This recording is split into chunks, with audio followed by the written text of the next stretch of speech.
3. I am so glad that you could join me today. So for the benefit of our reading audience, would you just tell us your name and 30 seconds about who you are and where you came from? Absolutely. My name is Virginia Rodriguez. My business name is Yovel Riches. And that is the Hebrew transliteration of Jubilee, which talks about how God restores his people every 50 years. And God has given me that name to restore people in all different avenues, rather that's financially, emotionally, spiritually, all the way around. And so I thank God for that gift, and that's where my book comes from. So one of the first things that I noticed in picking up the book is that you have an image of a caterpillar and an image of a butterfly. And I won't tell you what my interpretation was, but why don't you tell me what yours is? Absolutely. I think that we typically think of pain as something negative. And truly, pain has come to show us and to sharpen us into whom we really have been called to be.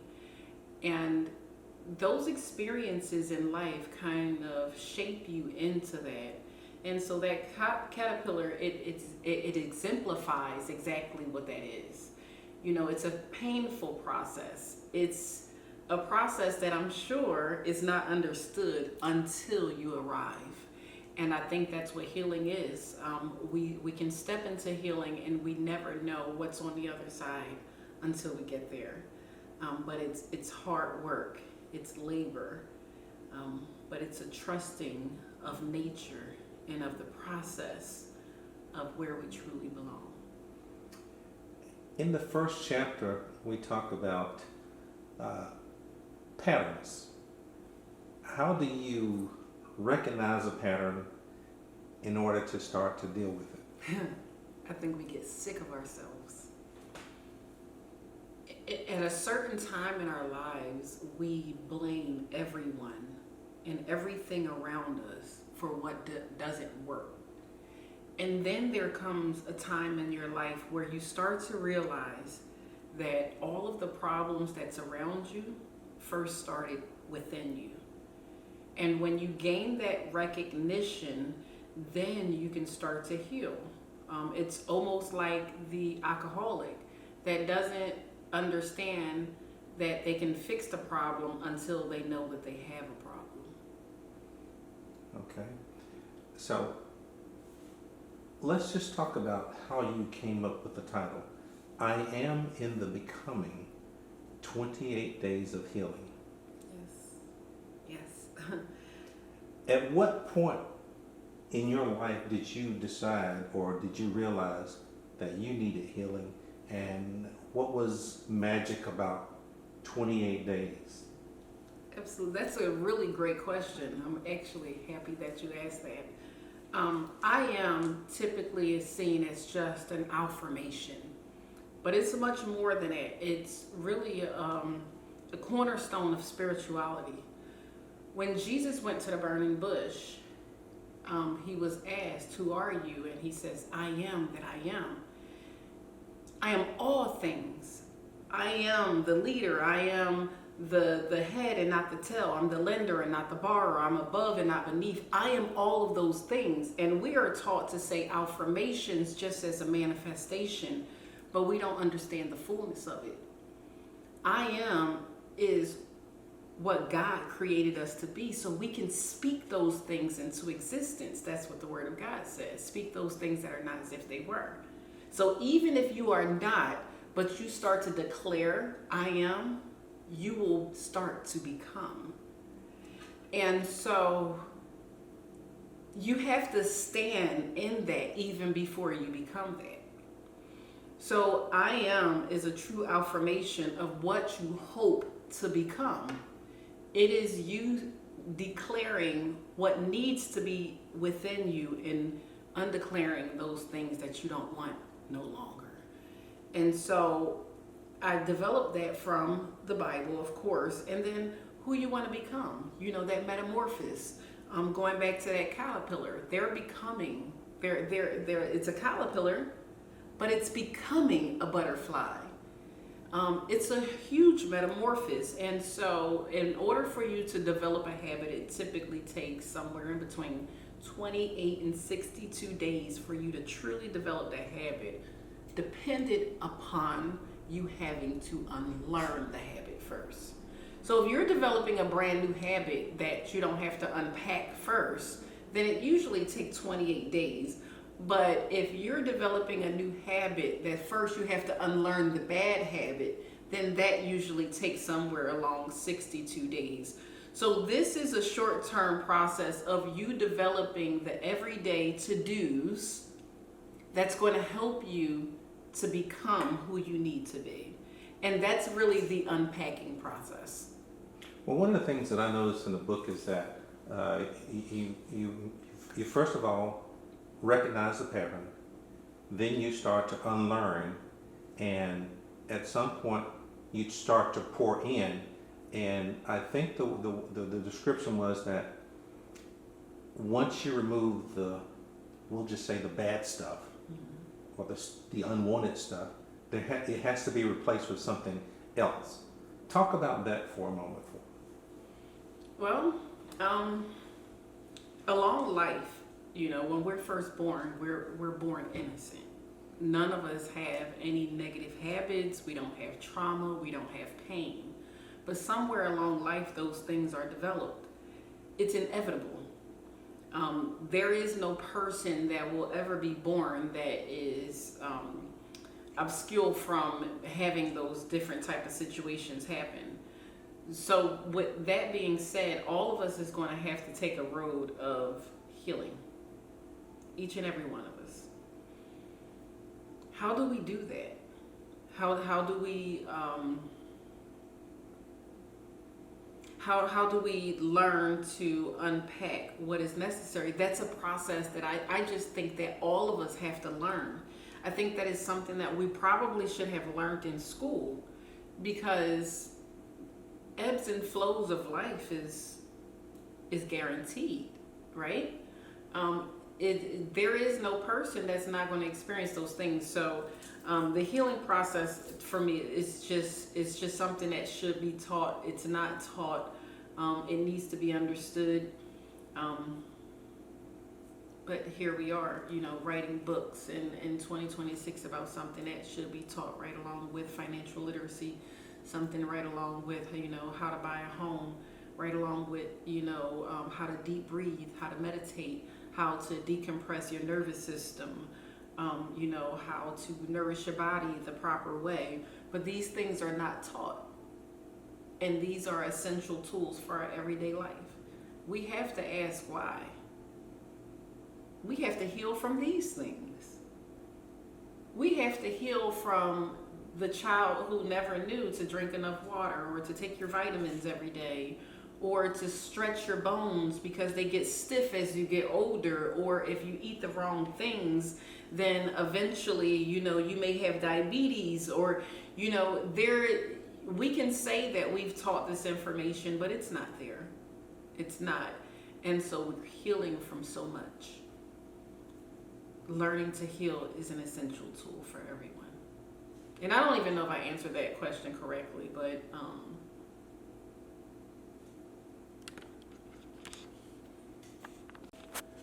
now, healing isn't linear. How do you deal with setbacks, or during the 28-day journey? I don't remember seeing anything that talked about setbacks, but obviously if you have years of stuff that you're unpacking and releasing and letting go, sometimes we could have some relapses. How do you deal with those relapses? Perspective and understanding. It is very important as you go through your healing process to be gentle with yourself. Understanding that when you're a child, you first start walking, you're going to fall. You start a new business, you're going to make some mistakes. You start a new position as an employee, you're not going to know all of the answers. I think that is not just an essential tool to healing, but to growing. Giving yourself grace to understand that none of us have all of the answers. I know as a mother, I've said so many times, I'm a mom, I try my best, but there's no guidebook to being a parent, right? We all do our best and we make mistakes along the way. That's probably why my first kid is way more messed up than my last. But the reality is that, it's a process. And when you give up is when you truly fail. That is the true definition of failure, is just giving up. And I don't know if I'm saying this right. I was telling my daughter, she said I was saying this the wrong way. We were talking about wabi-sabi and the Japanese culture where, when you're trying to create a new habit, you don't go the extreme. Like if you were an alcoholic, you don't just decide, well, I'm just going to cold turkey it. I'm not going to do that. What I'm going to do is, instead of drinking a gallon of Hennessy every day, maybe I'll take 1 cup less a day. And then eventually my body will recognize that I don't need to drink anymore. Whatever the case may be, but it's a slow progression towards your goal, opposed to you trying to shock your nervous system and just go towards the goal. So it's small steps, healing is small steps, giving yourself grace, understanding you will fail in some things, or you will fall, but you have to get back up, and you only fail when you don't get back up. You mentioned being a mother. What parts of your identity, womanhood, motherhood, spirituality, community, what parts of you do you feel like shows up most strongly in the book? Well, I'm a girl from Philadelphia. Go Eagles, I'm a girl from Philly, and I'm true to that nature. No matter how much I try to transform or conform into anything else, I'm a true Philly girl, and that comes with a certain resilience, right?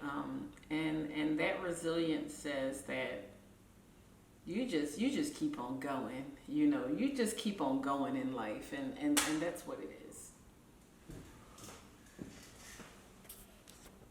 Have a continuous journey of healing. So learn those techniques, those tools, those essentials that helps your nervous system to recover, that helps you to keep your mental stable, that helps you to keep your body at peace. That's what it's really all about. I think we put so much emphasis on financial wealth, on gaining all of these financial, physical things in this world, but we don't put enough emphasis on the internal, on the mental, on the spiritual. And that's why we have a world right now that's broken.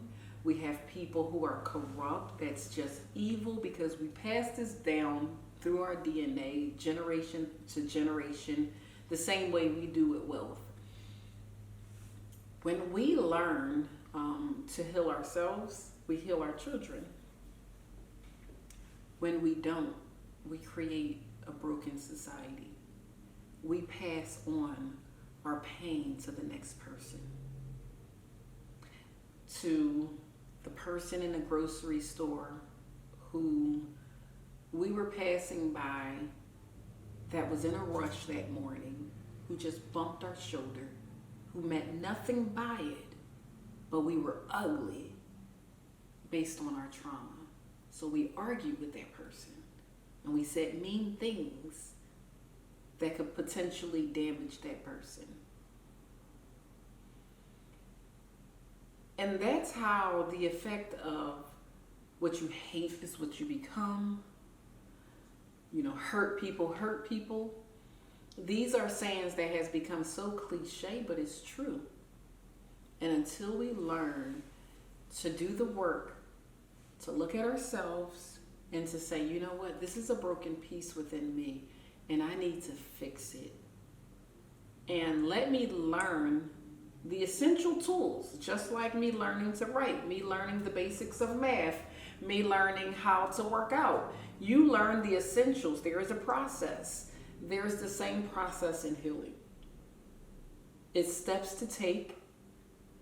There are trends, there are skills, there are things that you need to do that will help you to heal yourself and become your better self, not just for yourself, but for your children and your children's children.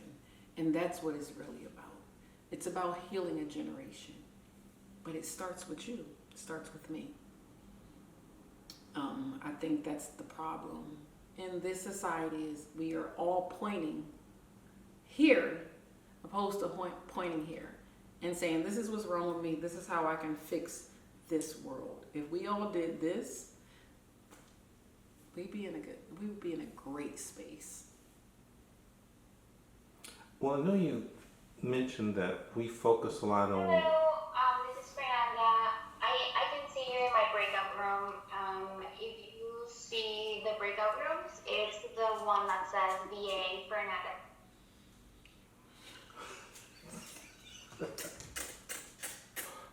I work hard for my money. Oh, wow. Okay. Wasn't expecting that.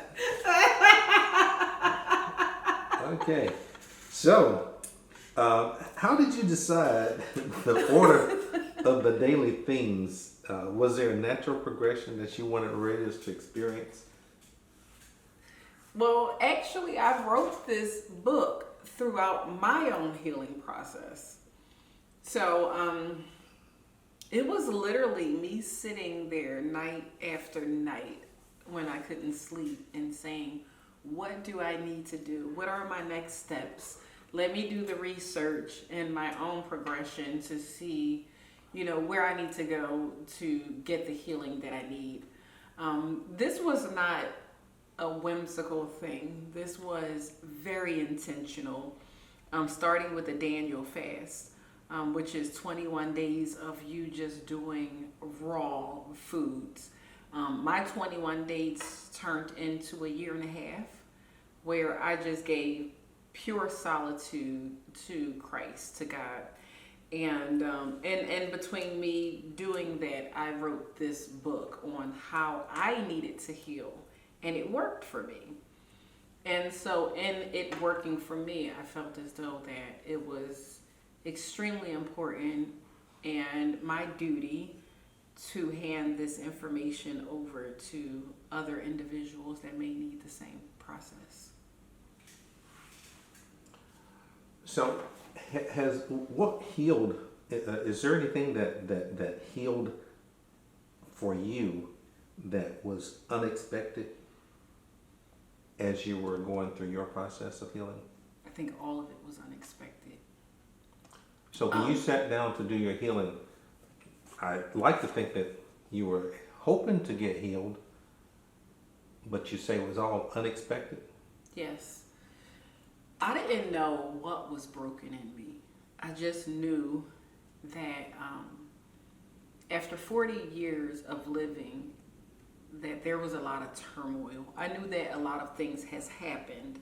I could recall each and every circumstance and situation and incident and give you all of the details, but I did not understand the full effect thereof. And so because I didn't understand, it just happened. I woke up one day and I was experiencing the pain of something that happened a long time ago. And I think, and I know that as children, what typically happens is we bury that pain in order to survive. I was definitely that child who buried my pain in order to survive and to just continue on to evolve into a young woman. It was only until I got married where I started to realize some of the things in my life as a young adolescent was starting to affect me. And that started, being very transparent and very open with you all. That happened when I first got married to my first husband. And even though I was with him 2 years prior to us getting married, all of a sudden I was experiencing memory from being sexually assaulted, molested, and raped from my brother as a child. And I could not understand and rationalize why, from the age of 8 years old when it stopped, now I'm 40 years old, I have not had any issues with dealing with this until now I'm a married woman. Because we bury our pain. We try to find ways to say that it's okay so that we can go on. And this is very common, especially with children. I got married at 25 years old. So I was just developing myself as a grown woman. Just really and truly starting to understand what type of scars have been embedded into my psyche. And it was deep. It was deeper than what I really could understand. And it's almost like a car accident where the speed and the impact happens so fast. Everything happens so fast where you can't ration out just what just happened to you. You can't understand and comprehend the damage. You just have to deal with the damage in hindsight.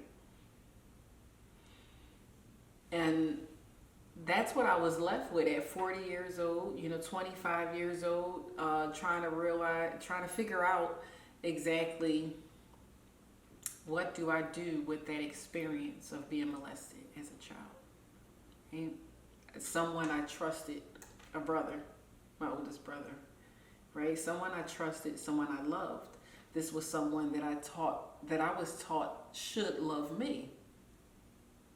Now, my understanding of love has been distorted because the person who's supposed to protect me and who's supposed to love me also invaded my innocence. When you don't unpack that and no one teaches you how to heal from that, you turn into a grown woman that now allows people to hurt you in the same type of way, really and truly. If they're present, they can be seen as family, as someone who loves you, and someone who says that they love you, you will believe it, but they can be hurting you because that's what you experienced as a child. And so I didn't understand the difference for a long time until I did. And I can honestly say it was the grace of God that woke me up, that tapped me on my shoulder and says, this isn't love, but let me show you what is. And that's why this book isn't just a manifestation. It isn't just, some type of guide towards healing. It also talks about God and how he helps you to heal. Because without him, I would not be capable of doing what I did. The Daniel fast was extreme for even Daniel. Daniel struggled with doing 21 days of eating nothing but raw fruits and vegetables, and I did 1.5 years. It was only because God gave me the grace to heal, to gain knowledge, wisdom, understanding. And so it's a very spiritual process, I believe healing is, regardless of what you're healing from. I don't believe that God will allow you to come to it unless he is going to bring you through it, and there's something that you need to learn in the midst of that process. And whatever that is, you learn in this healing journey. You just revealed some very deep pain. Is it safe to say that that pain was basically buried in such a way that you didn't know what it was until you started your journey of healing? Yes, absolutely. Absolutely. It opened my eyes to so many whys. Why did I allow that to happen? Why didn't I say no to that? Why did I go and do that? You know, all of those things that happened in my life, and you're like, why? That was stupid. You know, making irrational decisions where I look back and say, I shouldn't have made that decision. I did that 115 times, and I can definitely go back in my healing journey and say, I opened my eyes and said, I did that because of that. So, with that kind of pain embedded and buried inside of you, what would you say to our readers if they have some pain, but they are afraid to explore it, to bring it to the forefront of their minds, to even try to begin the healing? What would you say to them to just try to get started? That it doesn't happen to you, it happens for you. That every bit of the pain that I experienced helped me to develop into the woman that God called me to be. We're not here just to live. We're here for a purpose. And that purpose has to be developed. And whether you agree or disagree, pain has a way of sharpening us in a way that a win does not. So we have to embrace that. We have to embrace the pain and know that it's not here to shake us, it's not here to break us, but it's here to make us. Make us into who we are truly supposed to be. It's going to come all together, and you're going to understand the reason as you heal, as you become, as you work on yourself, as you do all that you need to do to become your best self. What would you say was the most difficult chapter, phrase, portion of the book to write? I think starting the book, because I had to be honest with myself. Again, I wrote this book during a time where I came to the full understanding that I needed help myself. And when I realized that, I started to document what I needed to do and how I was doing it. And again, that's how the book became. So I would say to each and every person out there that your journey is your own, but you don't want to leave this life without finding out your full potential, your full purpose, and why God allowed you to experience all of those things that you've been through. There's a greater purpose. And there's people who need you. What would you hope the readers of your book would feel, see, or think after reading the first chapter on day one? I hope they would feel a sense of purpose beyond motivation that's temporary, but a true sense of purpose that says that I have to become my best self, that there's something on the other side of all of this pain, of all of the turmoil, of all of the things that's happened in my life that's been against my better self. I have to find out what I came into this life for. I want them to understand that the pain is not a curse, but it's a blessing. And I want them to see themselves as God truly sees us all. And I think that it's all a matter of perspective, of understanding that pain has not come to destroy you, but to show you whom you truly are.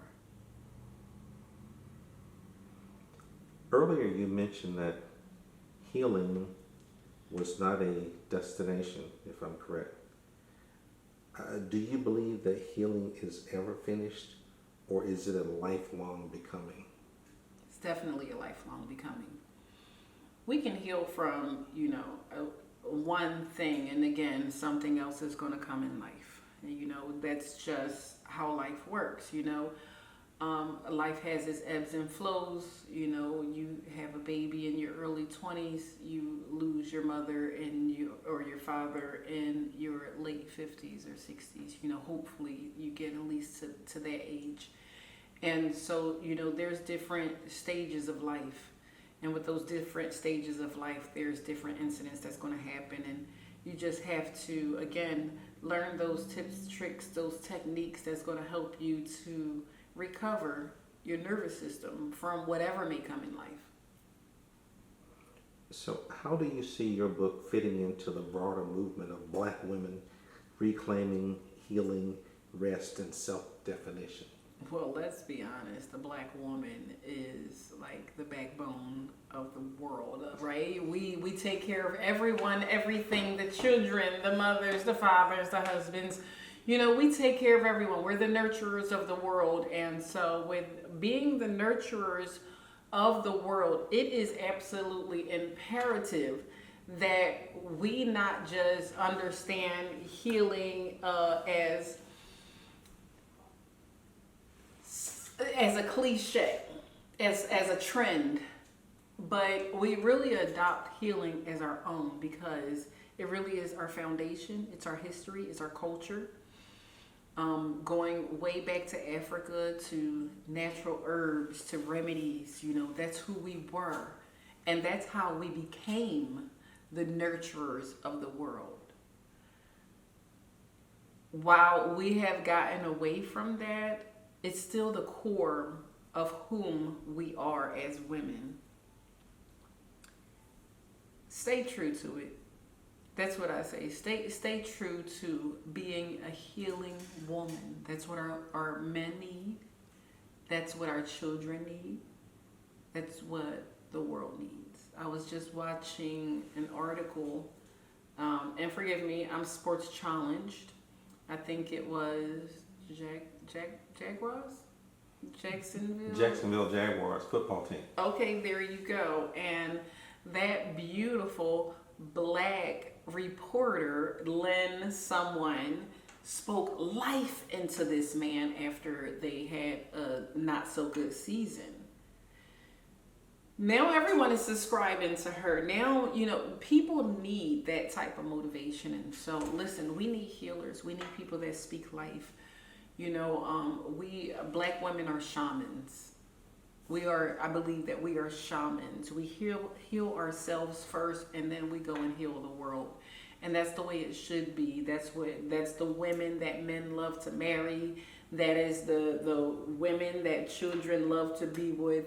We have to stay true to that. I missed the big mama phase, but that's exactly what that was. That was healing women who healed themselves past every circumstance, and that also healed the world. So as we come to a close, I have a couple of questions about the book and you. What has this book taught you about yourself as a writer? I love that. Well, I'm an arts and humanities geek. No one really and truly knows that about me. I went to John Bartram High School in Philadelphia, where I was singing opera and writing and theater, and I was probably not the strongest of my group. My friend Susan Charlie Harris, she's like one of the biggest playwrights in Philadelphia, and so I was not confident growing up in my ability. And so I've been scared to write a book for many of years. Susan encouraged me to write this book, and it's amazing because, again, from pain brought purpose. From my pain and different circumstances that I went through, it showed me that I was capable. I was capable of writing the book. I was capable of being a publisher. I was capable of all of these things. So this is a huge accomplishment for me to write and publish my own book. Something that I didn't think I was strong enough to do, but I did it. And without trauma, without circumstances that was unfair, I would not have done it. So it's a part of my healing journey. Purpose. So what are you becoming now? Better. I am becoming better in every area of my life. It's funny because I wrote a post today, which was a part of my marketing campaign, that talks about how when I was in college, I had a professor who would say, good, better, best. Never let it rest until your good is better and your better is best. And it was so cliche and it was annoying. But those words echoed. And though I probably have been a few steps behind most in life, that has helped me to catch up. That I'm never going to let it rest until my good is better and my better is best. So thank you, Miss Annie T. Matthews, for teaching me something that would carry me through life, that would not only be a mantra, but that will help me in my healing. And what's next for you? Another book? Workshop? Speaking? Lots of things. Lots of things, especially in 2026. There's definitely more books. I'm definitely looking forward to publishing and helping other individuals just like myself who didn't think it was possible become an author, become a publisher. And I also have my own small business, Yovel Riches LLC, which I help small to medium-sized businesses really and truly have a relationship and partnership that makes sense. And so I help in the areas of credit card processing, business loans, business credit, things around the financial arena. But I also give support in some key areas as well to help the business grow month over month.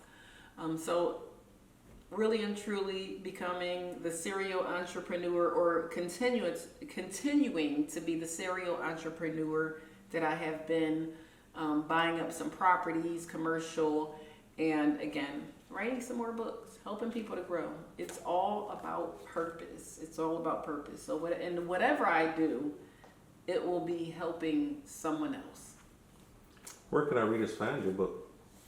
Well, you can find my book on my website, curesforlife.com, and that's spelled with a Q. You can also find it on your website, Truth Seekers Journal. And you can also find it on Amazon.com. So on this, the last thing I will do is let you share with our readers anything that you would like to have them know about you, about the book, or about anything else that you'd like to share. I just really like to encourage. Not just encourage you in a way that words linger and they disappear a few days later. I want to sit here and let you know that you're looking at an example of someone who never thought that happiness and fulfillment and success was possible. Not for me. I was every bit of a victim of circumstances in my life. And I know there's a lot of you out there who are as well. And I just want you to know that life isn't unfair. That life is teaching you something that you need to know to get to the next phase in life. And when you get there, it will all make sense. But in whatever you do, keep putting one foot in front of the other. Whatever that goal, whatever that dream, whatever the vision is that you have in your mind that you just can't let go, God has put it in your mind for a particular reason. And I don't want you to ever let go of that, because it's possible. It's tangible. Whatever someone else has accomplished, you can accomplish it too. And whatever someone else has not accomplished it, if it's in your mind, you can accomplish that too. I'm not just a person that's saying that. I'm a person that lives it. And I want you to live it too. Be motivated, be encouraged, and know that you're not just born to breathe. You're born to succeed. You're born to excel. And you're born to breathe things into this life that would not have been brought into this life unless you breathed. And so please be encouraged and use every breath wisely.